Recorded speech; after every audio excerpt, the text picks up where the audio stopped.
to her Conroe home and then shot her with a shotgun, killing her. The two then waited for her son, as well as a friend, Jeremy Richardson, to come home, and they were subsequently killed. Hi everyone. I'm going to do a little something different today. Instead of a serial killer, I'm going to, I had a subscriber request me to look into a murder of two of their friends, and he knew the killer, so I'm going to I learned a lot about it, so I'm going to try to find some footage on the crimes, but it was a small town, so I guess there's not a whole lot of footage that there is to be found other than the execution and the story of the guys. But Michael Perry and Jason Burkett, they went on a little crime spree of killing 3 people just in one day. And it was over vehicles. So we're going to go ahead and talk about this. It's not going to be probably a very long video, but I'm going to try to get into detail as much as possible with what little bit I have. So I thank you for joining, and welcome back. And like I said, normal trigger warnings. It's, it's a documentary on murderers, so there's a lot there. I hope you enjoy it. Imagine this. You're a mother. It's evening. It's time. You just got off work. It's time to relax and chill out, and you're just hanging out in your kitchen baking some cookies and just enjoying the evening, when suddenly you get a knock at the door, and it's your son. It's 2 of your son's friends, and your son's friends ask if Adam's around, and you tell them he won't be back for a little while, and they say goodbye, and you shut the door behind them, and you walk off, and just end up getting killed in the process, just because you answered the door, and just because you had some money, and just because you had something they wanted. Yeah, imagine that. That's what happened to Sandra Stotler on October 24th, 2001, when Michael Perry and Jason Burkett decided they, out of the blue, wanted a new car. And of course, they didn't want to pay for the new car. They wanted to go get it from a friend's house, and just steal it. Perry and Burkett were only 19 years old at the time that they decided to break in and rob Sandra Stotler, who was 50 years old at the time, and she lived with her 16-year-old son, Adam, just a baby, 16 years old. The whole reason they targeted Sandra Stotler and her son was because they were rich, and they had a newer Camaro and an Isuzu Rodeo for both of them. I think the initial intent was just to get the Camaro, but later on you'll find out they ended up taking both of them. But either way, what a stupid thing to do. It is just unnecessary. So the two devised a plan and decided that they were going to go knock at the door, and I guess somehow spend the night over there with Jeremy, and while everybody went to sleep, they would just go steal the cars from there. But when they went over there to knocked at the door, and Sandra answered, she to let them know that Jeremy wasn't home, and he wouldn't be home for a couple hours. So they went to go leave. Sandra went about her business, shut the door behind them, started baking her cookies and living her life, doing what she was doing. And Burkett and Perry decided, I guess they couldn't wait the 2 hours, and decided they were going to do it now while she was home. And she was home alone, so easy target, easy victim, I guess. They decided they were going to kill Sandra. So they went back up to the door, and the garage was open, and the door that was going into the house was also open. Michael Perry, by his own admission, entered the garage door and went into the laundry room at the time that Jason Burkett knocked on the front door. And their truck was out there. He told her that the truck wouldn't start and they needed to call someone to come and assist, so she let them in the house. Of course she would. They're friends of her sons. So she let him in the house, use the telephone, and while he was doing that, Mike Perry stepped out of the laundry room, knocked on the back garage door, which made her come and answer it, and he stepped out from the laundry room from behind her, and that's when he shot her. The actual garage door itself was open when the deputies arrived on the scene, and the master bedroom, which is the back part of the house behind the garage they had went into. And they took the top bedding and the blanket and the top sheet, and that's what they wrapped her up in. They brought her out. They put her in their truck, drove away, and took off to Crater Lake to dispose of the body. The police officer that was assigned to the case was talking about in the documentary I mentioned earlier, Into the Abyss. The detective took them out to Crater Lake and showed them that a bunch of junk, and it was just, like he said, that it was basically a popular dump site there. And he said that they actually had backed up to the, the bank of the river, and tried to slam on their brakes, hoping to eject her body from the into the water, but it didn't work. So they ended up just carrying her body out of the truck and throwing her in there, just dropping her in the water. So after throwing Sandra's body into the lake, they end up driving to Conroy, Texas, to pick up Burkett's girlfriend, Kristen Willis. So after getting Willis, the three went back to they were trying to go back to Sandra's house, but when they pulled up, the gates were locked. So, because it was a gated community, so they had to end up waiting on Adam to get there to get the keys. Now, while they were sitting there waiting on Adam to show up, they concocted a scheme to tell him that a mutual friend of theirs, had been shot, and that they needed his help to go help him out. So I guess to get him lured into the car so they could do what they wanted to do. Shortly after, Adam arrives driving his Isuzu Rodeo. And I guess much to their surprise, he had his friend, 18-year-old Jeremy Richardson, with him. So they tell him that their friend's been hurt, and Adam and Jeremy agree to go where they're going, and they head out to the woods with Jeremy and Adam following behind.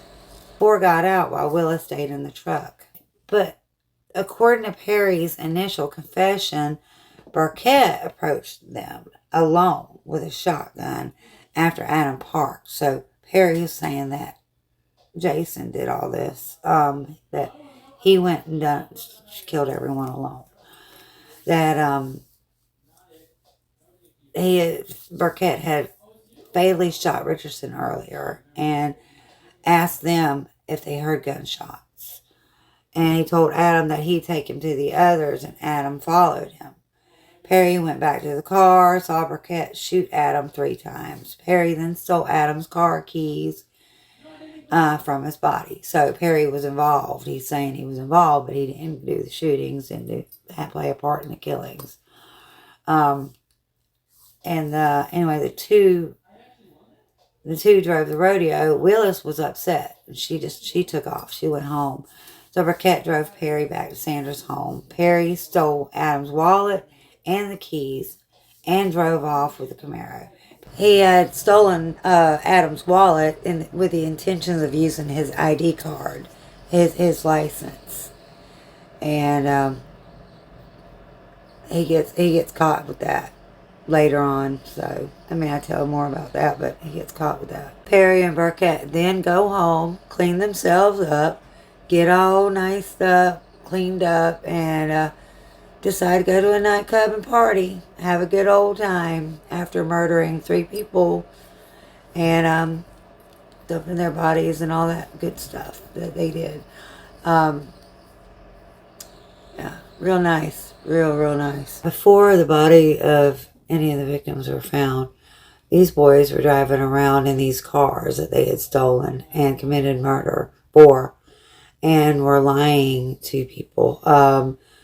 One of the bartenders, a girl that knew them, grew up with them, was she was used to hearing all kinds of crap that people spewed. But it was strange. Everyone in the town was talking about how they came up in these new cars and lied, saying that, well, at the time they didn't know they lied. But think about it. You get a lottery ticket, and if it's over, I think $500, I'm not quite sure, but say, I think it is. You don't cash it in locally. You have to go out of town and cash in the high dollar lottery ticket. Well, they're sitting there showing it off, taking everyone for test drives, letting them sit in the passenger side, and just, showing off. And everyone's wanting to know how they got these cars. And these boys lied and said that they won the lottery. Oh, they bought a scratch off and just luckily won $4,000. Like I said, $4,000. And when they said that they cashed it in at the gas station, it started getting people wondering. Well, that was before the body was found. So there were suspicions there. But Sandra's body was found on October 27th, 2 days later, 2 days after the everything took place. So knowingly driving stolen vehicles, of course, it's going to make you a target. The vehicles probably weren't reported stolen because, the owners weren't alive. But 2 days after the murders, Perry was arrested after a police pursuit, and Perry crashed the Camaro. And when he was put in jail, he presented Adam's ID and presented himself as Adam. So he was released on bail under Adam Stotler's name. So they had no idea Adam had been murdered yet. So later on that day or that evening, since everything was starting to come down on him, he'd been caught with the car, got arrested, he was okay for the moment with Adam's ID, but he knew something was bound to happen. He decided to go to his girlfriend's house and talk to her. Perry threatened Willis with a loaded gun and told her not to talk about the murders. I've already killed somebody, and it's not going to hurt to kill anyone else, he told her. But the next day, they found Sandra's body. 3 days later, a sheriff posted Adam's stolen car at a truck stop. Perry and Burkett were inside. They struck the sheriff while fleeing, but he tried to kill the cop. And the officer managed to shoot out a rear tire. The vehicle crashed. Perry sustained a severe cut to his arm, and Burkett fled on foot. One of the officers that arrived at the scene after they were the 2 boys were apprehended, described the scene, saying that, describe a situation that he believes from the time that they got the initial call until the time that they were caught was within a week, maybe 5 to 7 days. And then when they arrived at the scene, asked if it was mayhem, and he said, yes, it was mayhem. And there was a truck stop there at the time, and then kind of the side parking lot of a truck stop, and there was an abandoned warehouse. And then on the other side of that, an apartment complex. So the entire scene spanned from that parking lot all the way well into the apartment complex. There was shotgun shells, there was cartridge casings where they exchanged fire with the officers that were there. There were wrecked vehicles, and there was just people everywhere. And then a police officer had his leg ran over, and there was a vehicle wrecked out with all this glass in the vehicle shattered from gunshots. And Burkett and Perry both sustained gunshot wounds. Burkett is maybe 3 shots, And they're not certain about Michael's, how many, but they both had gunshots. And obviously, glass cuts and scrapes. And there was a wild, hot pursuit, obviously. So, and the cop says that it was a wild chase, There was that was the scene of it all. It was just when they went to apprehend them, there was a shootout and everything. I mean, they're lucky they survived. I don't know how they managed. Whew. But in a jailhouse interview, Burkett was talking that they were sleeping. They had been drinking, and they were sleeping in the car because they couldn't get a motel. And they couldn't get to the motel because it's on the other side of the fence. They don't remember there's another guy in the car with them. They don't even know. He said he doesn't even know how he got in the car with them. They don't remember his name. They don't remember anything about him. Michael Perry and him were drinking, and somehow that guy just wound up with them that night. Anyways, they looked around. Michael wasn't next to him. But Michael Perry was in the back seat of the car. And anyway, Perry tried to get out of the car in the back and shut his door. And Jason started the truck and went to go flee. Everyone says you shouldn't have ran. And this is what Jason's telling them in the interview. You shouldn't have ran. You shouldn't have ran. I had just been shot, and the only way for me not to get shot again was to get out of there, and I wasn't thinking clearly. I didn't know about a murder. I didn't know about what they were looking for. I didn't know the extent. I didn't even know they knew who I was. And when I drove off, the officer was right in front of me. I drove to the right, and he shot me through the door right here in my arm. He was shot in his hand and his finger. And he had a piece of the car door in his side. So he said in his collarbone he had a piece of glass from the door. Anyway, he had a whole bunch of stuff wrong with him. I mean, blood was everywhere. So he crashed the car, jumped out, he ran. He ran to this building. There was cops. They were shooting at the building, and they were shooting from every direction. The window in the back of the buildings, you can't get through it. So he shot one time with a gun through the window. Probably shouldn't have done that because he was trapped, panicking, and wasn't thinking clearly, he said, And so I guess Perry had gotten so bad hurt that Jason had to carry him away, carried him to... Let's see, he said he carried him halfway. And then they eventually got to the apartment, and there were so many bullets flying and everything else. And he like I said, they were lucky to have made it. And he says he was lucky to have made it. But they eventually gave up. They were outnumbered. They were arrested shortly after, and under interrogation, Perry confessed to the murders. While awaiting trial, Perry was unruly. On one occasion, became belligerent and had to be restrained. Perry tried to bite an officer who was restraining him.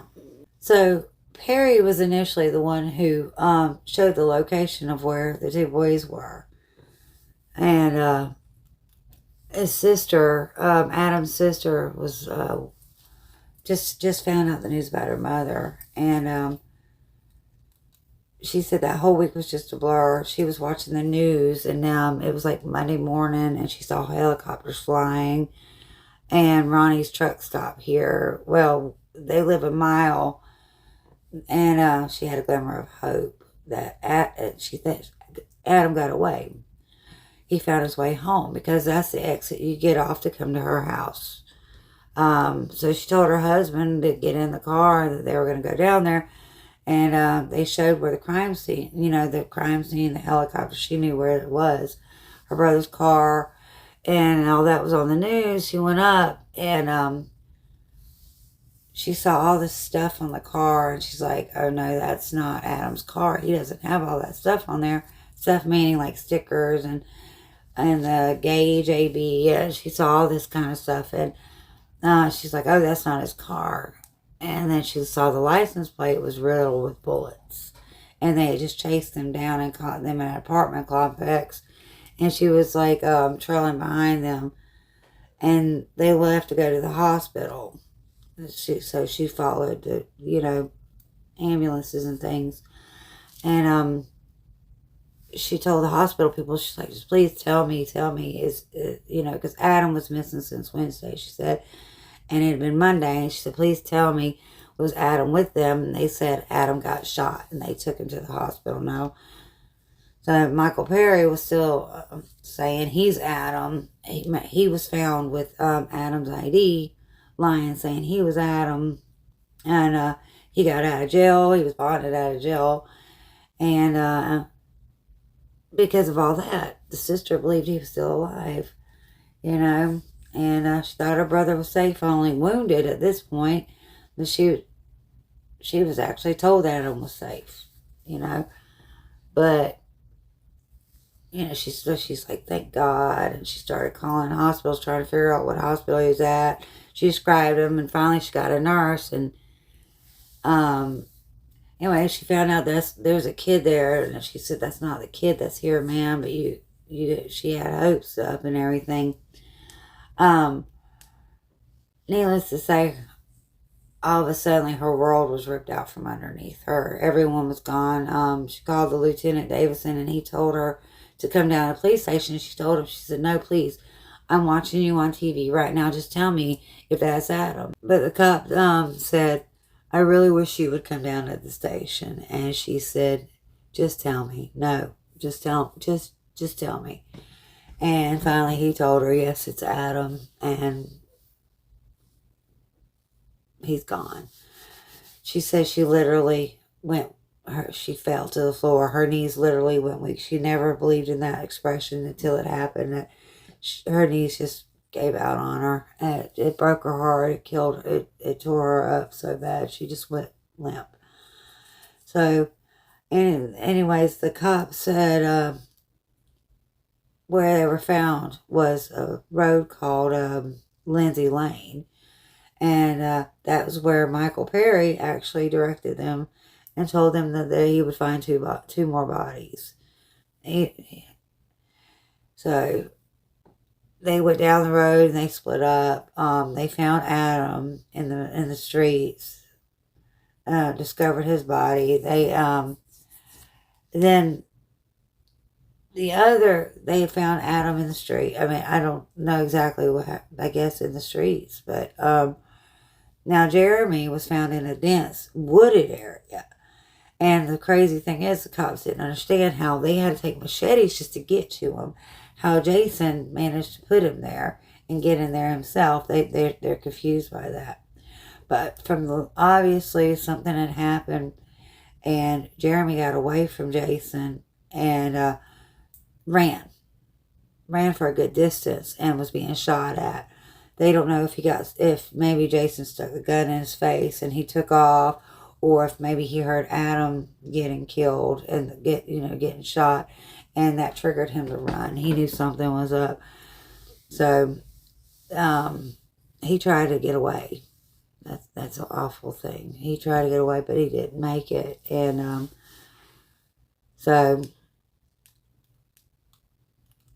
but when they found 2 cigarette butts, I guess they found cigarette butts under both the bodies, which would lead to one of the key evidences in the case against Perry.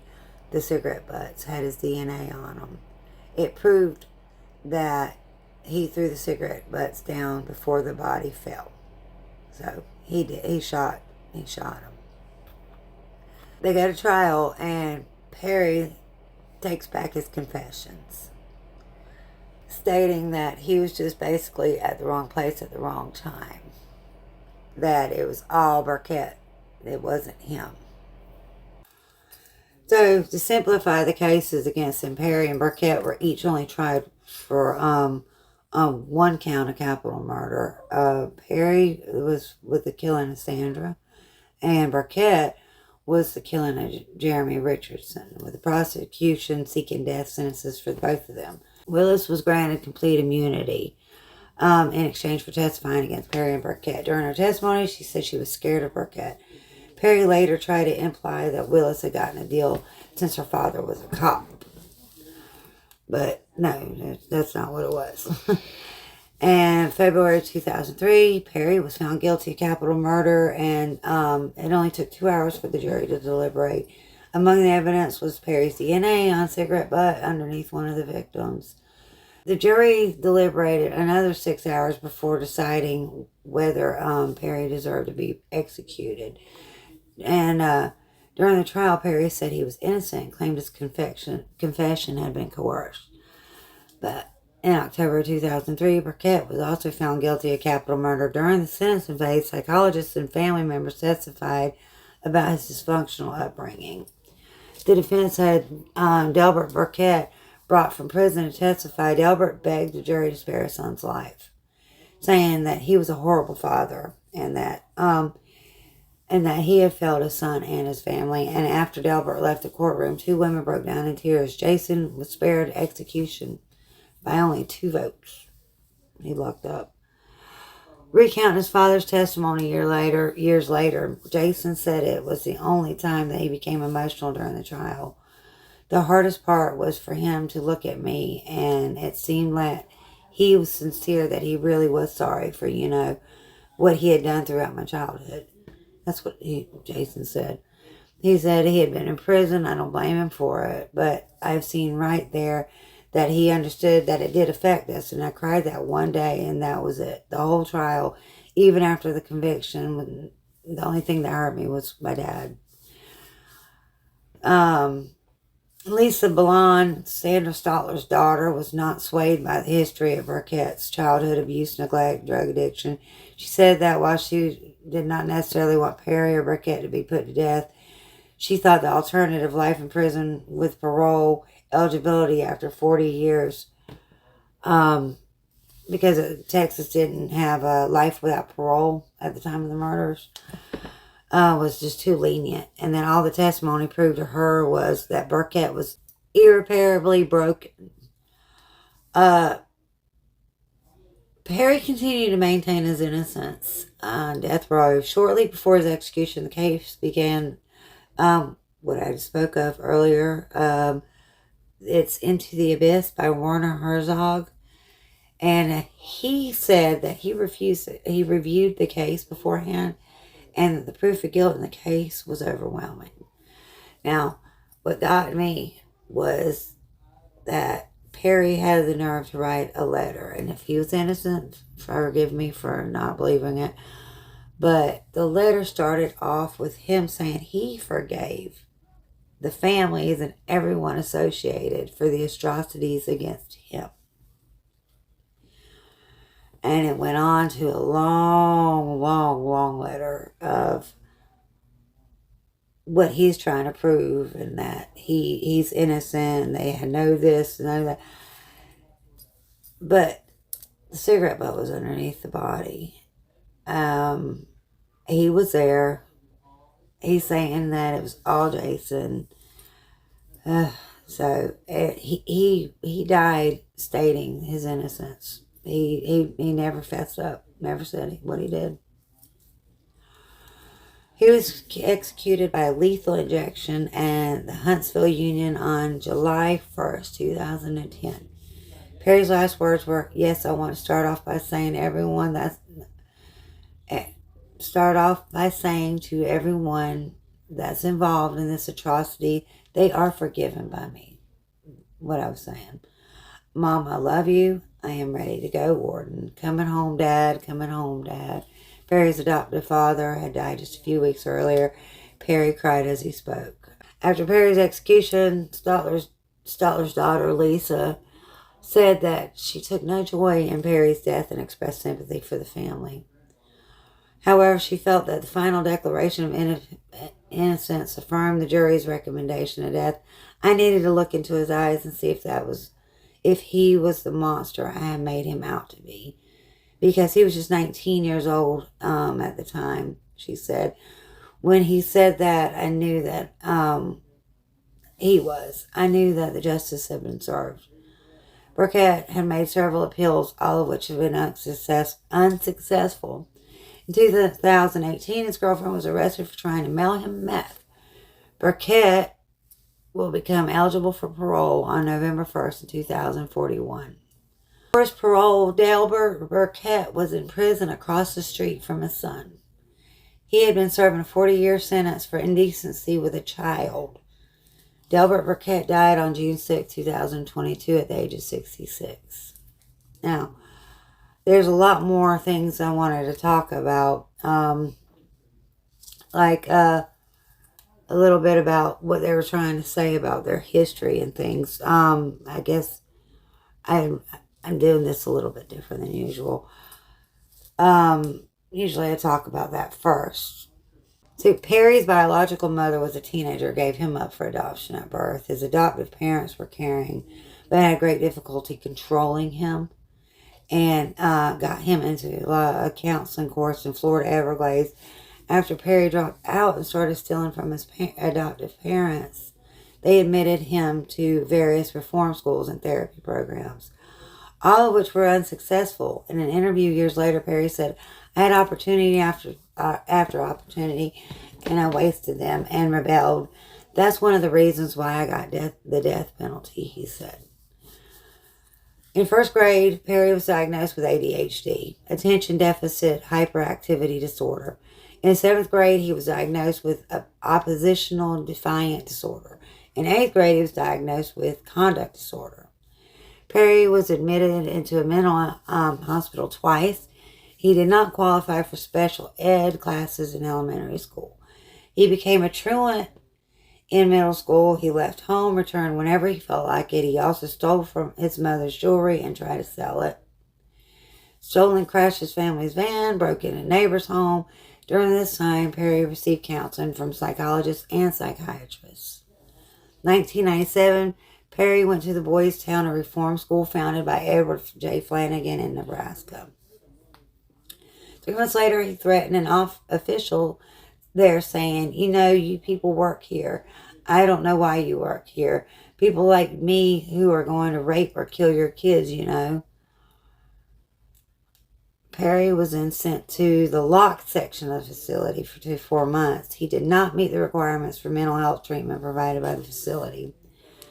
Perry's adoptive parents eventually sent him to a private residential treatment program in Mexico called Casa by the Sea, which housed many other American youths with behavioral problems. Perry dropped out when he was 18, and the facility was shut down by the Mexican government in 2004. Now, Perry ended up homeless in San Diego, California. He said that he had no clue how to look after himself, and he tried to get a job. He had no ID. He had no idea. He had nothing. He later said an older man invited him off the streets to a drug-fueled party, then offered him a place to stay. Basically, he became the rent boy. And he said, as embarrassing as it was, if it came between him starving to death off the streets or selling himself, he was going to sell himself. So that happened. He became addicted to drugs and sold prescription pills to feed his addiction. He returned to Texas after his adoptive parents told him he could still move back home with them if he got a job, but he didn't take up their proposition. He continued to steal and sell pills and other items. That's probably why he got the death penalty. It shows he's got a long list of crimes. I don't even know, from what I read, it doesn't state that he was on drugs, but from the Into the Abyss documentary, it was brought up that he was still doing drugs. So I'm guessing maybe it was drugs that he was doing that day that they decided to steal a car, because who would honestly think that they could do this to a family, drive around a small town and in their stolen vehicles and get away with it? Something had to be wrong, and it didn't say anything about them having schizophrenia or anything, so something had to happen. I don't know, but that was Perry's life as a child and growing up. Mishap after mishap, trouble. Burkett, he had a troubled life too. His mother used methamphetamines while she was pregnant and neglected her children, often leaving the oldest sibling to look after the family. Family lived in poor conditions, got food stamps, and they got food stamps. Burkett's father, Delbert, was a career criminal who abused him and the rest of his family. As a child, Burkett witnessed his father abuse his mother, witnessed him shoot her with a pellet gun, and rape her on at least one occasion. Burkett was also physically abused by his older siblings. Despite his father's abuse, Jason still thought highly of him and respected him. So that was the beginning and everything of their lives. So, pretty rough. When it all came down to it, and Michael Perry had time to talk, he blamed it all on Jason. He said that he was a bad apple. Jason was a bad apple, but because he was homeless and starving, and he offered him a place to stay and he offered him food, he chose him, and he shouldn't have. And he said he regrets every minute now, cherishing, and he was it was the wrong time, wrong situation. There's no telling. It was all Jason's fault. He's a victim. So it didn't work. All the things he said, nobody believed him. He ended up getting the death penalty. Well, they both blamed each other for the crimes, but only once gave his life for it. Like I said, Burkett got married while in jail, I think, and had a child or has a child on the way. And he's still trying appeal after appeal after appeal, yet he admitted to everything. But he, like I said, he escaped it by the jury, 2 votes. He just got the better jury than Michael Perry, or he would have been in the same shoes as him. Texas is known for its death row and executions and things, and been criticized a lot. And how they pick and choose. Like, one person in the death row, one person will get a life sentence for more crimes than Michael Perry did. So, but that was I believe, and I'm not an expert, but I believe that if they didn't get caught and didn't do the stupid things they did, that they would have led to more killings.